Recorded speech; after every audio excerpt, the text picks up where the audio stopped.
Hello friends, I am back with another bullet journal video.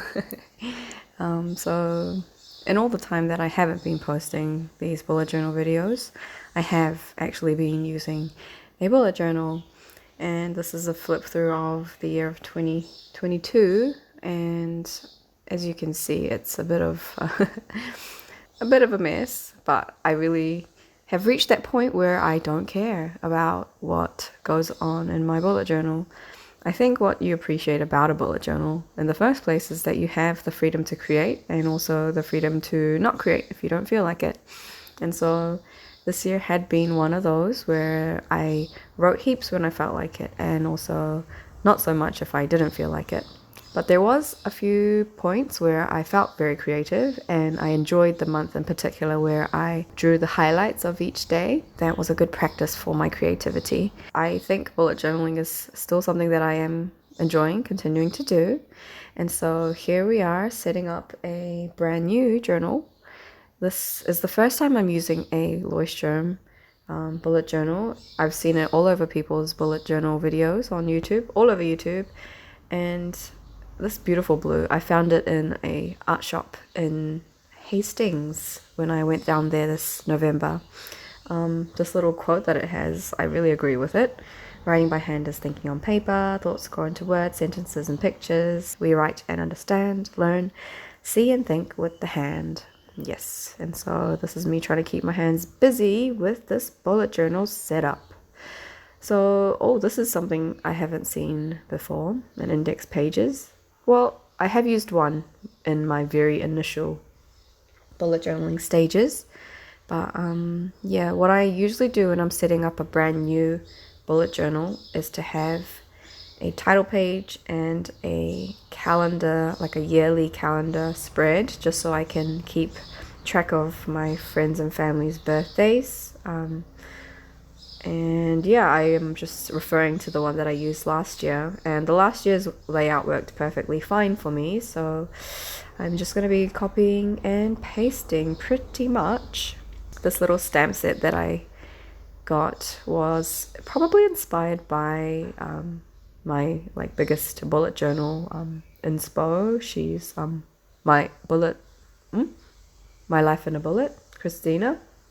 Yes, and so once I got these, I've been using it very well, and it's just so easy to use. And so yeah, yeah, it's me trying to go in and out with paper with the dates that end sooner than 31st. Bullet journaling, it's been fun. I think in the initial days I loved the kind of the creative, like themed layouts and things like that. And then from a certain point on, it was just something that I refer back to just briefly if I felt like it. Some days you just really don't feel like it, and so yeah, bullet journaling is a lot more flexible now to me. And I actually used a different kind of bullet journal before, so I didn't think that there'd be so much of a bleed, but oh well, that's fine. I think if I was just starting to bullet journal and I had that much of a bleed, I would be a little bit discouraged. So bear in mind when you're choosing. Leuchtturm paper is quite thin. On the following pages, I will be having the motivational pages, which sound a bit cringe, but I have been repeating the same kind of layout the past couple of years because I just like referring back to them.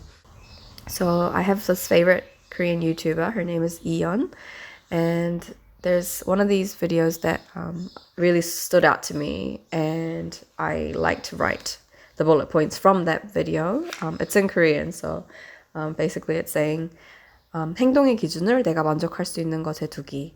It's like putting your standard of action on things that will give you satisfaction, like that will satisfy you. The first point is to get rid of things you don't need, like things you don't like, things you don't need, and things you don't use often. Number 2 is benchmarking. Why do I like or dislike something? Number 3 is questioning. Why am I doing or not doing something? And 4 is respecting value. So most people want to look rich, but you should seek to be truly rich when you have the 3 F's: family, fitness, and freedom. And so yeah, this is just a page that I like to keep at hand just to come back to every now and then. And on this side I have the page of my list of things that matter. I think this was a class that I took in Skillshare a couple years back. I can't remember his name, but he's a really famous designer. He had a class just to get you creative and think of what matters to you, and I think it's just a copy and paste of that class. And in the following couple of pages, or just this one page, it's just going to be where I write the books of 2023. 2022 was surprisingly a year where I read very many books because I'm actually a very slow reader. I'm looking forward to all the good books. Please recommend me your favorite books. On the monthly spreads, I usually write down, birthdays, obviously, birthdays, anniversaries, and occasionally what I did do was, I screwed up there, but it's okay. What I did do was write down where I went, or if there was some kind of event, I'll just refer it back to like a diary, almost like an events calendar. I didn't plan ahead, like there was a bit of planning ahead, and also just recording of what happened that day as well. So when I come back to this bullet journal, I don't have to read the whole month's entries, but I came back to this page and kind of knew what went on. Like I said with the creativity thing, I didn't know what I wanted to draw when I was setting it up, and so conveniently I had this little bouquet illustration by a Korean illustrator, Tango, and so I just stuck it there for reference, so it doesn't look too empty at the moment.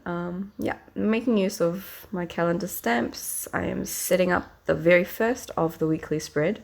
What I did start doing, I guess a couple years back, like on and off as well, I noticed that I liked having the freedom of not having specific date templates, because there are days where I leave empty and then that space gets wasted. Well, not wasted, I'll still go over it regardless of the day, but I felt like if I left it empty, then it has a bit more freedom for me to do whatever I wanted in that space. So this is me just counting the pages and setting up not setting up, but just marking the pages where I need to do the calendars in the coming months.